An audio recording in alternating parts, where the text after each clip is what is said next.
Excellence, Monseigneur le Nonce, Excellence, mes seigneurs, chers prêtres, chères religieuses, chers frères et sœurs, Ekscelencijo, Monsignor Nunci, Ekscelencijo, braćo biskupi, braćo svećenici, braćo i sestre. le 18e dimanche de l'année liturgique nous présente le thème du pain de vie, la très sainte Eucharistie, avec tout d'abord, dans la première lecture, le récit du miracle de la manne, tiré du livre de l'Exode, puis dans l'Évangile, le célèbre chapitre 6 de l'Évangile selon Saint Jean.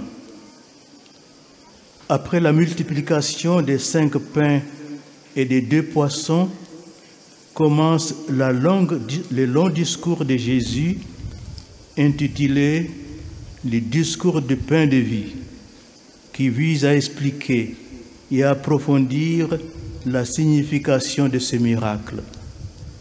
18. nedjelja liturgijske godine predstavlja nam temu kruha života, presvete Euharistije, kroz čitanje iz knjige Izlaska koje govori o čudu mane, kao i čuveno 6. poglavlje Evanđelja po Svetom Ivanu. Nakon čudesnog umnožavanja 5 kruhova i 2 ribica, započinje dugi Isusov govor o kruhu života, koji ima za cilj objasniti i produbiti značenje ovoga čuda. Le message de Jésus est centré sur les œuvres de Dieu. En effet, ceux qui l'écoutent lui posent cette question. Que devons-nous faire pour travailler aux œuvres de Dieu? Jésus leur répond, l'œuvre de Dieu, c'est que vous croyez en celui qui l'a envoyé. Isusova poruka usredotočena je na djela Božja. Jer doista, oni koji ga slušaju postavljaju mu ovo pitanje: što nam je činiti da bismo radili djela Božja? Isus im odgovara: djelo je Božje da vjerujete u onoga kojega je on poslao. Nous sommes venus ici à Medjugorje pour ranimer notre foi en Jésus-Christ, notre Rédempteur, c'est-à-dire pour établir une relation authentique et vitale avec lui, notre Seigneur et notre Dieu, afin que dans la prière, nous puissions répondre à cette question capitale. Comment pouvons-nous trouver Jésus? Et comment devons-nous nous comporter en sa pénétrante et souveraine présence? Došli smo ovamo u Međugorje obnoviti svoju vjeru u Isusa Krista, našega otkupitelja, to jest uspostaviti autentičan i vitalan odnos s njim, našim Gospodinom i našim Bogom, kako bismo u molitvi mogli odgovoriti na ključno pitanje kako pronaći Isusa i kako se ponašati u njegovoj prodornoj i suverenoj prisutnosti. En d'autres termes, est-ce que nous cherchons Dieu en vérité? Ou plus précisément, quelle est la place de Dieu dans notre vie? Comment avons-nous ressenti le besoin d'accomplir ce pèlerinage qui s'apparente à une retraite, car immergé dans un monde qui a la prétention de vivre sans Dieu, nous voulons rencontrer le Seigneur. Nous sommes venus pour nous ressourcer, pour mieux vivre en sa présence et pouvoir témoigner de la splendeur, de la vérité et de la miséricorde de Dieu. Drugim riječima, tražimo li mi uistinu Boga? Ili preciznije, koje je mjesto Boga u našem životu? Osjetili smo potrebu doći na ovo hodočašće koje je poput duhovnih vježbi, jer živimo uronjeni u svijet koji pokušava živjeti bez Boga, dok mi želimo susresti Gospodina. Došli smo napuniti baterije kako bismo bolje živjeli u njegovoj prisutnosti i kako bismo mogli svjedočiti sjaj istine i milosrđa Božjeg. Bon nombre de nos contemporains, et je dirais même une marée de gens, pourtant si proches de nous, dans nos familles, parmi nos amis, sur nos lieux d'études et de travail, semblent insensibles, indifférents et même opposés et hostiles à la question de l'existence de Dieu. Ils affirment même s'être affranchis de toute préoccupation religieuse en justifiant leur attitude comme étant un signe de liberté. Mnogi naši suvremenici, čak bih rekao mnoštvo ljudi koji su nam tako bliski, u našim obiteljima, među našim prijateljima, tamo gdje studiramo i radimo, čini se da su neosjetljivi, ravnodušni, čak suprotstavljeni, neprijateljski raspoloženi prema pitanju postojanja Boga. Čak tvrde da više uopće ni ne misle na vjeru i da je to znak da su slobodni. Et pourtant, nous voyons chaque jour sous nos yeux les conséquences de cette forme d'athéisme pratique qui s'apparente à une apostasie ou à un paganisme moralement dégradant. Nous avons entendu Saint Paul nous exhorter dans la deuxième lecture de cette messe à ne plus nous conduire comme les païens qui se laissent guider par le néant de leurs pensées et de leurs désirs, c'est-à-dire comme cet homme ancien corrompu par les convoitises qui l'entraînent dans l'erreur. Pa ipak, svaki dan svojim očima vidimo posljedice ovog oblika praktičnog ateizma koji je sličan apostaziji, otpadništvu ili moralno ponižavajućem poganstvu.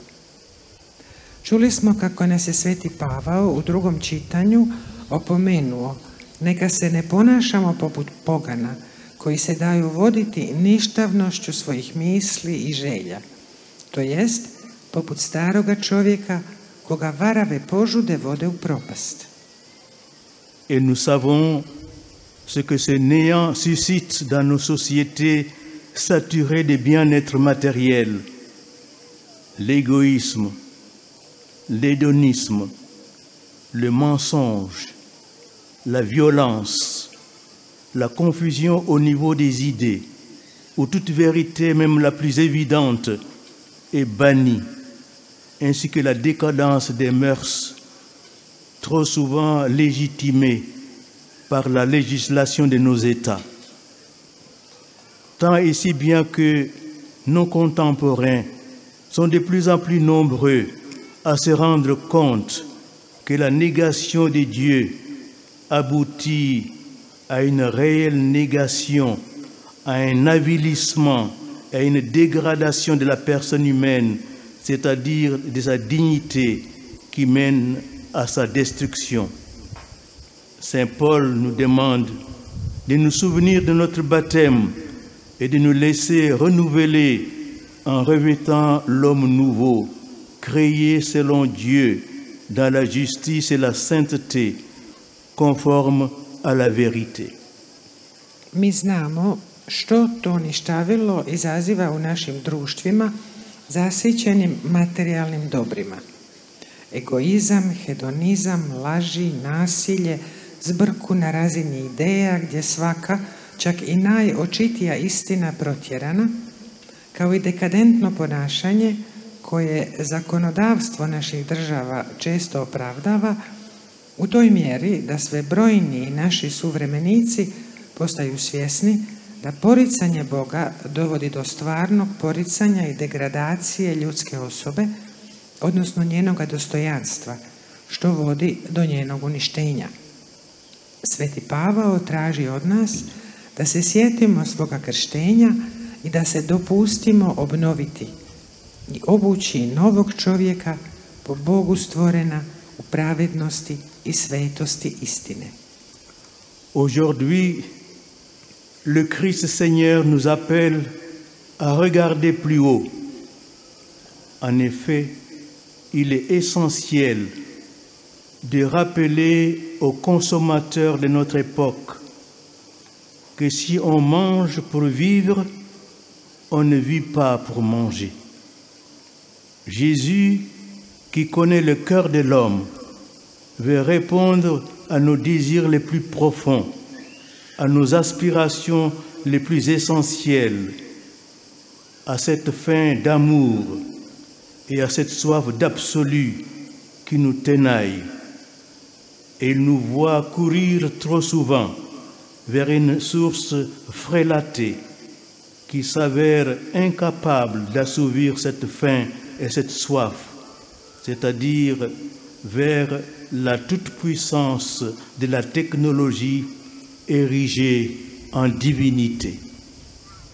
Danas nas Krist Gospodin poziva da gledamo u visine. Zaista je bitno podsjetiti suvremene potrošače da jedemo kako bismo živjeli, a ne da živimo kako bismo jeli.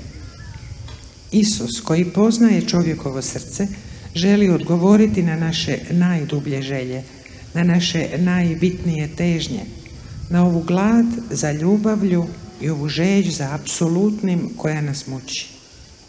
On vidi kako prečesto trčimo prema sasušenom izvoru koji je nesposoban utažiti ovu glad i ovu žeđ. Trčimo prema svemoćnoj tehnologiji koju smo podignuli na razinu božanstva. Jésus voit notre angoisse face au vide de nos existences livrées à elles-mêmes, sans un bon pasteur pour nous conduire et nous faire entrer dans son domaine sacré, comme dit le psaume de ce jour. Isus vidi našu tjeskobu pred prazninom naše egzistencije, prepuštene samoj sebi, bez dobrog pastira koji nas vodi i uvodi u svoju svetu zemlju, kako kaže današnji psalam. Alors le Seigneur nous invite à passer sur l'autre rive. C'est un symbole important. Passer sur l'autre rive, c'est renoncer à la facilité et se mettre sur le chemin de Dieu. Passer sur l'autre rive, c'est aussi plus que cela. C'est accepter d'être guéri de la grande blessure de notre temps, de l'indifférence religieuse, du relativisme moral, de l'individualisme et de l'hédonisme égocentrique. Le pape Benoît XVI parlait à ce sujet de l'exode du moi. Gospodin nas dakle poziva da pređemo na drugu obalu. To je važan simbol. Prijeći na drugu obalu znači odreći se lakog puta i krenuti Božjim putem. Prijeći na drugu obalu znači i više od toga, prihvatiti svoje ozdravljenje od velike rane našega vremena, vjerske ravnodušnosti, moralnog relativizma, individualizma i sebičnog hedonizma. Papa Benedikt XVI na ovu temu govorio je o egzodusu, izlasku samoga sebe. Et ce remède qui seul peut nous guérir de cette maladie mortelle pour notre âme est le pain de vie, la très sainte Eucharistie. Les pères grecs définissaient l'Eucharistie comme le pharmakon ten zoens, le médicament de la vie, le pain d'effort, dit le psaume d'aujourd'hui, pour les malades que nous sommes. A jedini lijek koji nas može iscijeliti od ove smrtne bolesti za našu dušu je kruh života, presveta Euharistija. Grčki su oci definirali Euharistiju kao farmakon tezoes, životni lijek. Današnji psalam kaže kruh jakih za nas bolesne. C'est bien en pauvre pécheur que nous osons nous approcher de la Sainte Eucharistie, de la Sainte Communion, pour devenir plus forts dans notre foi. Aimer, c'est tout donner et se donner soi-même, disait Sainte Thérèse de l'Enfant Jésus. Et la constitution pastorale du Concile Vatican II, Gaudium et Spes, enseigne aussi avec autorité que l'homme n'est pas un individu clos sur lui-même, mais une personne appelée à se donner aux autres dans l'amour. Svetoj pričesti, Euharistiji, usuđujemo se pristupiti doista samo kao jadni grešnici, kako bismo postali jači u vjeri. Ljubiti znači sve dati i dati samoga sebe, rekla je Sveta Terezija od djeteta Isusa. A pastoralna konstitucija drugog Vatikanskog koncila Gaudium et Spes s autoritetom naučava da čovjek nije pojedinac zatvoren u sebe, već osoba pozvana da se predaje drugima u ljubavi. La Sainte Eucharistie est donc bien le remède qui nous permet de quitter la rive de notre confort et de nos fausses certitudes, empreintes de relativisme, pour rejoindre celle de l'évangile de la vérité et du salut pour notre âme. Sveta Euharistija je dakle doista lijek koji nam omogućuje da napustimo obalu svoje udobnosti i svoje lažne sigurnosti koja je obilježena relativizmom i da pređemo na obalu evanđelja istine i spasenja svoje duše. Jésus nous parle du vrai pain, du pain de vie, du pain venu du ciel. Le seul vrai pain, c'est donc lui, Jésus. Il est le pain qui donne la vie. En d'autres termes, Jésus veut nous faire passer de la faim matérielle, celle de notre corps, à la faim spirituelle, celle de notre âme. Du pain qui apaise la faim corporelle au vrai pain de vie qui apaise toutes les faims, c'est-à-dire celle de l'âme, car Jésus est le pain de Dieu qui descend du ciel et donne la vie au monde, et lui seul peut soulager notre faim et notre soif d'éternité. Isus nam govori o istinskom kruhu, o kruhu života, kruhu koji je s neba sišao. Jedini pravi kruh je dakle On, Isus. On je kruh koji daje život.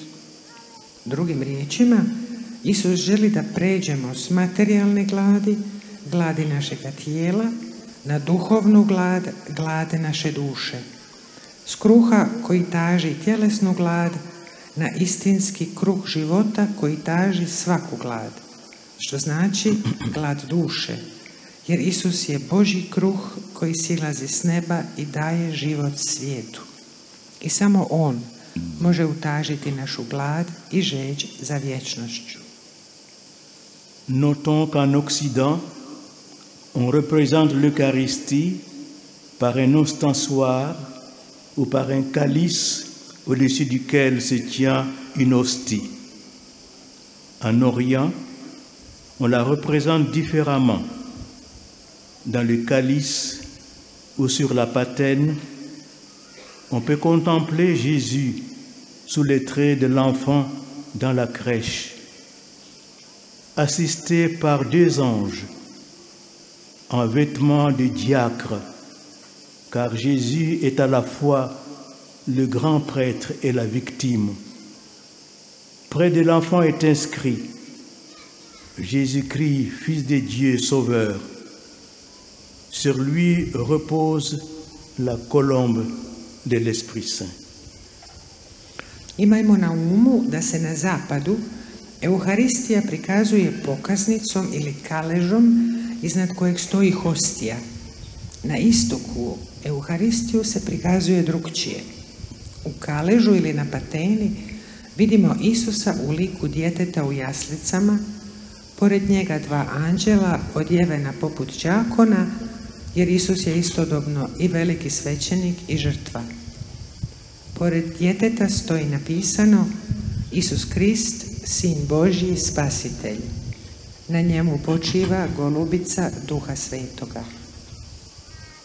Et on retrouve cette évocation de l'enfant de Bethléem qui signifie la cité du pain dans l'iconographie d'un certain nombre d'églises romanes de l'Europe occidentale. Ainsi, il n'est pas rare que l'enfant Jésus, enveloppé dans des langes, soit sculpté de façon à le faire ressembler à un pain. Tout cela pour nous rappeler sans cesse que, comme le dit le Concile Vatican II dans la constitution de la Sainte Liturgie Sacrosanctum Concilium, l'Eucharistie est la source et le sommet de la vie chrétienne. Evokaciju betlehemskog djeteta, a Betlehem znači grad kruha, nalazimo i u ikonografiji nekih romaničkih crkava u zapadnoj Europi. Nije rijetkost da novorođeni Isus, umutan u povoje, bude prikazan tako da nalikuje na kruh. Sve ovo nas neprestano podsjeća da, kao što kaže Drugi Vatikanski sabor u konstituciji o svetoj liturgiji Sacrosanctum Concilium, Euharistija je izvor i vrhunac kršćanskog života. En Jésus, Dieu descend du ciel pour se donner lui-même et offrir sa vie éternelle aux hommes de bonne volonté. Encore faut-il bien sûr accepter de l'accueillir. C'est tout le drame de la vie de Jésus qui se prolonge aujourd'hui dans le temps de l'Église qui est son corps mystique. U Isusu Bog silazi s neba da se preda i da ponudi svoj vječni život ljudima dobre volje. Naravno, mi ga trebamo prihvatiti, primiti. U tome se sastoji cijela drama Isusova života, koja se nastavlja i danas u vrijeme crkve, koja je njegovo mistično tijelo. En effet, on lit dans le prologue de l'Évangile selon Saint Jean, il est venu chez les siens et les siens ne l'ont pas reçu. Quelle douleur de penser qu'aujourd'hui, les siens, ce ne sont pas les Juifs, mais ceux qui ont reçu le saint baptême et qui pourtant oublient ou renient le Christ. Ils célèbrent l'Eucharistie dans le bruit, le boa, la vulgarité, dans l'absence totale de sacralité et de foi, quelquefois vêtus indignement comme par mépris de Dieu. Quelle tragédie que tous ces chrétiens non pratiquants qui se laissent guider par le néant de leurs pensées. U prologu Evanđelja po Svetom Ivanu čitamo: k svojima dođe i njegovi ga ne primiše. Kako je bolno pomisliti da ti njegovi danas više nisu Židovi, već oni koji su primili sveto krštenje i koji zaboravljaju ili negiraju Krista. Euharistiju slave u buci, halabuci, vulgarnosti, u potpunoj odsutnosti svetosti i vjere, ponekad nedostojno odjeveni, kao da izražavaju prezir prema Bogu. Kakva su tragedija svi ti kršteni ljudi koji ne prakticiraju vjeru, koji se daju voditi ništavnošću svojih misli. Alors, chers frères et sœurs, quelle est cette œuvre de Dieu dont nous parlions au début de cette méditation et à laquelle nous sommes invités à travailler. L'œuvre de Dieu est de croire en celui que Dieu, notre Père, a envoyé. Croire, c'est recevoir Jésus-Christ pour ce qu'il est, le Fils de Dieu. Dakle, draga braćo i sestre, koje je to Božje djelo o kojem smo govorili na početku ove meditacije i na kojem smo pozvani raditi? Božje je djelo vjerovati u njega koga je Bog, naš Otac, poslao. Vjerovati znači prihvatiti Isusa Krista kakav jest, Sin Božji. Nous croyons en contemplant tout ce que Jésus a vécu pendant sa vie, en sa mort rédemptrice, en sa glorieuse résurrection du séjour des morts et en sa glorieuse ascension dans le ciel. Nous croyons en lui, Verbe incarné et Dieu fait homme, et en le recevant dans le sacrement de la Sainte Eucharistie et en adorant sa divine présence dans le Saint-Sacrement. Vjerujemo, razmatrajući sve što je Isus proživio tijekom svog života, u svojoj otkupiteljskoj smrti, u svom slavnom uskrsnuću od mrtvih i u svom slavnom uzašašću na nebo. Vjerujemo u njega, utjelovljenu riječ i Boga koji je postao čovjekom, primajući ga u sakramentu presvete Euharistije i klanjajući se njegovoj božanskoj prisutnosti u presvetom oltarskom sakramentu. Lorsque vous êtes en silence, après avoir reçu la Sainte Communion, ne vous préoccupez pas à penser à tant de choses ou à présenter tant de demandes au Seigneur.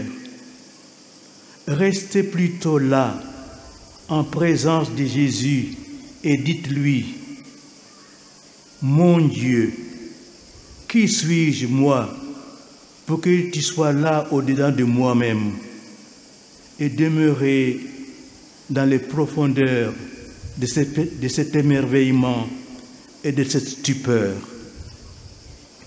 Kad ste u tišini, nakon što ste primili svetu pričest, ne razmišljajte mnogo, ne upućujte mnoge molitve Gospodinu. Umjesto toga budite tu u Isusovoj prisutnosti i recite mu, Bože moj, tko sam ja da ti budeš tu u meni? I u svojoj dubini divite se i čudite. Nous connaissons par l'Évangile les paroles prononcées par Jésus au moment de l'institution de l'Eucharistie, le soir du jeudi saint. Ceci est mon corps, ceci est mon sang. Iz Evanđelja znamo koje je riječi Isus izgovorio u trenutku ustanovljenja Euharistije na Veliki četvrtak navečer. Ovo je moje tijelo, ovo je moja krv. Et nous prêtres, parce que nous sommes ipse Christus, parce que nous sommes le Christ lui-même, nous allons redire ces paroles. Ceci est mon corps, ceci est mon sang. A mi svećenici koji smo drugi Krist, mi ponavljamo te riječi. Ovo je moje tijelo, ovo je moja krv. Et nous faisons notre l'enseignement des pères de l'Église, en particulier Saint Cyril d'Alexandrie, dont voici la profession de foi en la présence réelle et substantielle de Jésus dans l'Eucharistie. La chair du Seigneur est vivifiante. Elle est la propre chair du Verbe de Dieu le Père. Elle vient me purifier. Elle vient me diviniser. Je deviens moi-même ce que j'ai reçu. I mi usvajamo nauk crkvenih otaca, naročito svetog Čirila Aleksandrijskog, koji ovako ispovijeda svoju vjeru u stvarnu i supstancijalnu Isusovu prisutnost u Euharistiji. Tijelo je Gospodnje životvorno, to je doista tijelo riječi Boga Oca. Ono me dolazi pročistiti, ono me dolazi deificirati, ja postajem ono što sam primio. Et nous savons maintenant ce qu'a été la grande épreuve de la nuit de la foi que Sainte Mère Teresa de Calcutta a endurée pendant 50 ans. Elle a toujours cru, mais elle était totalement privée de toute consolation. Devant le Saint-Sacrement exposé, sa prière était très difficile. Elle a éprouvé cette aridité de tant de saintes avant elle, comme Sainte Thérèse d'Avila, Sainte Thérèse de l'Enfant Jésus, pour ne citer que celle-là. I sada znamo koja je bila velika kušnja noći vjere koju je sveta majka Terezija iz Kalkute izdržala 50 godina. Uvijek je vjerovala, ali bila je potpuno lišena svake utjehe. Ispred izloženog presvetog oltarskog sakramenta teško joj je bilo moliti, iskusila je suhoću kao i toliki sveci prije nje, sveta Terezija Avilska, sveta Terezija od djeteta Isusa, da spomenemo samo neke. Mais lorsqu'on demandait à Mère Thérèse de Calcutta, comment faites-vous, Mère Teresa, pour aimer ces personnes abandonnées, exclues, ces lépreux abîmés dans leur corps et qui heurtent toute notre sensibilité? Sa réponse était, grâce à l'Eucharistie quotidienne, c'est-à-dire la Sainte Communion et l'adoration. Ali kad su majku Tereziju pitali, majko Terezio, kako možete ljubiti ove napuštene, izbačene, isključene ljude, ove gubavce izranjenih tijela koji tako vrijeđaju našu senzibilnost, njezin odgovor je bio, zahvaljujući svakodnevnoj Euharistiji, to jest svetoj pričesti i klanjanju. Chers frères et sœurs, avec l'aide de la très sainte Vierge Marie, la médiatrice de toute grâce, qui a donné son Fils au monde par son fiat prononcé le jour de l'Annonciation, travaillons avec courage à l'œuvre de Dieu, en cherchant d'abord et avant tout son royaume. Et faisons-lui confiance en étant convaincus que le reste, c'est-à-dire sa grâce et le bonheur éternel, nous seront donnés par surcroît.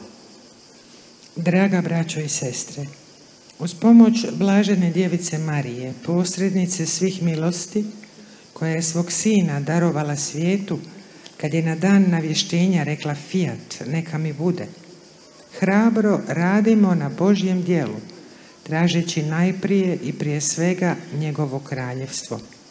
Imajmo u njega povjerenja i budimo uvjereni da će nam sve ostalo, to jest njegova milost i vječita sreća, biti dodatno darovani.